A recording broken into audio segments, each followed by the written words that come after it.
Ukraine's tech industry has been showing steady progress for the last couple of years, despite the bad geopolitical situation, the lack of the dialogue with the government, corruption, and bureaucracy. Will this trend be preserved within 1 year or in 5 years from now?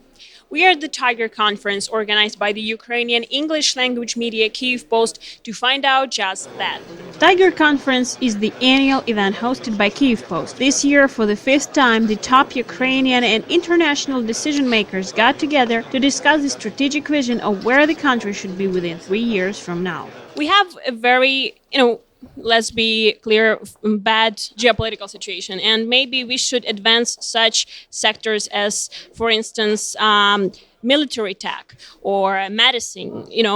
Should that be our sort of goal for the nearest years, maybe? We at the American Chamber of Commerce, we have 15 committees and 20 working groups. And a new committee that we've launched this year in 2016 was what we call aerospace and technology. And this is exactly focusing on that. And it also has elements of aerospace technology, elements of defense, and it's really seeing what is available and what are the possibilities of joint ventures. And it's really studying that. So that's what we're looking into as we speak. Are the American Chamber of Commerce companies looking into the Ukrainian tech startups, small ventures that are seeking some investments or some advice, like mentoring and stuff? Are they looking into it, or they're not still sure that this can be something like the next big thing? The perception of Ukraine in the eyes of international investors is very much distorted. Some you mentioned the word Ukraine, and they're very concerned about the war, tanks on the streets. But when they actually come here and they see it, the reality is very different to what the perception is. So we are seeing there is interest. People are looking. I think it's now moving from the looking to doing. And I think it's that stage now where we have to overcome.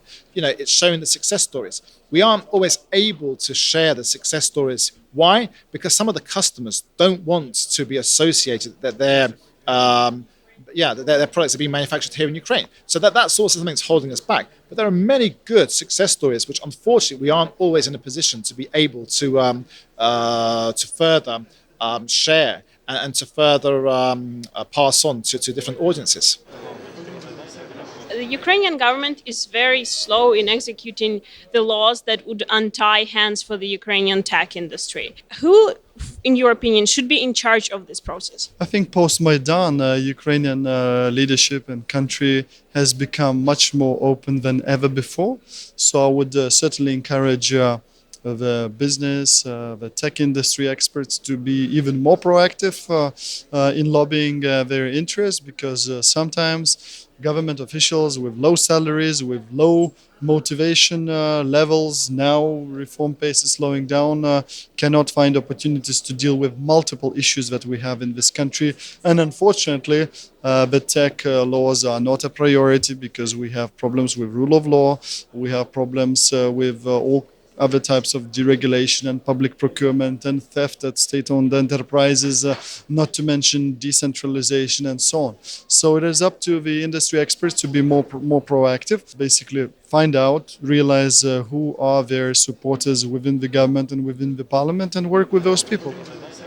During the panel, you have mentioned that the agricultural industry is really the only powerful industry currently in Ukraine, but the agri-tech industry should be still created. How do you think this industry can be created starting from now? Should that start with little steps in cooperation? And how should they be? Who should be the initiator?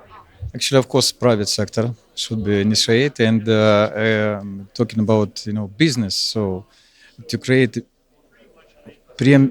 world-class business, you have to be a champion in local business.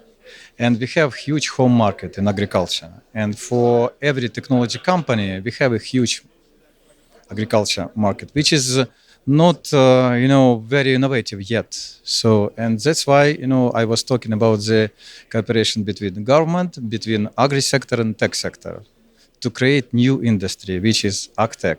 It's about different technology like drones, like sensors, Internet of Things, addressed to agriculture, to improve profitability, to improve productivity in the agri sector. We all know that outsourcing sector of the industry is like the most powerful, and then we have product companies who are striving, to have the bigger ratio in this. But how do you think what should be the main step to increase this ratio so that product companies would be major? For Ukrainian business, of course, the role of government is creating demand for products and for services, for local market. Because talking about IT outsourcing, it's not for our market. Yeah. So that's why the role of the government, of big institutions, of big holdings, to create demand for local market. Ukrainian tech industry, its current challenges, issues, and the possible transformations it should go through in the nearest years have been heavily discussed during the New Economy and the Reality Check panels. A lot has been said during the panel that there is little support of the government to the IT industry, and currently we are not at the level that we would like to be. I would not expect the government in Ukraine to somehow specifically support any given sector, including the IT sector. It would be too naive or ambitious to expect that the government has the funds, the best support the government can give, and that's not only the case in Ukraine, that's also in other countries, to liberalize the business environment and to allow businesses to operate freely and in equal conditions. So as long as Ukraine's IT companies are not going to have problems with unwanted visits by law enforcement, for instance, as long as this would be reduced and this would be sort of a support by the government, I think that the IT sector in Ukraine will prosper and continue to develop at double-digit pace.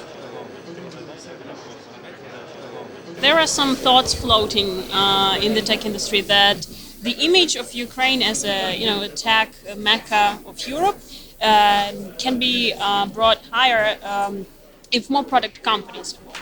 Should outsourcing companies do more to grow more startups and help them to boost? If Ukraine wish to create more product companies,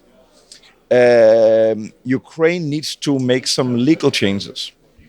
It needs to make it so that when you send a package to somebody, that you can actually be sure that that package is going to arrive to the person. Really. And there's a lot of things that you need in order to generate what you can call a real economy. And that real economy also needs to have money. Because if the economy doesn't have money, it's not interesting even for Ukrainian startup. So Ukraine needs to help build the economy as a general. And I think the IT industry is certainly, contributing to that. But just starting getting a lot of product companies up tomorrow, it's an illusion. I believe that in the next years going forward, we can, with the help of initiatives like Brain Basket, we can invite many, many more people to join the IT industry. And with companies such as Cyclum, EPAM, and Locksoft, we can pretty much guarantee everybody a job. New people, new thoughts. Clearly, the further development of the Ukrainian tech sector is a real concern of the brightest and the most influential minds of the Ukrainian private sector and the government. Who will take on the responsibility to drive this boost, though?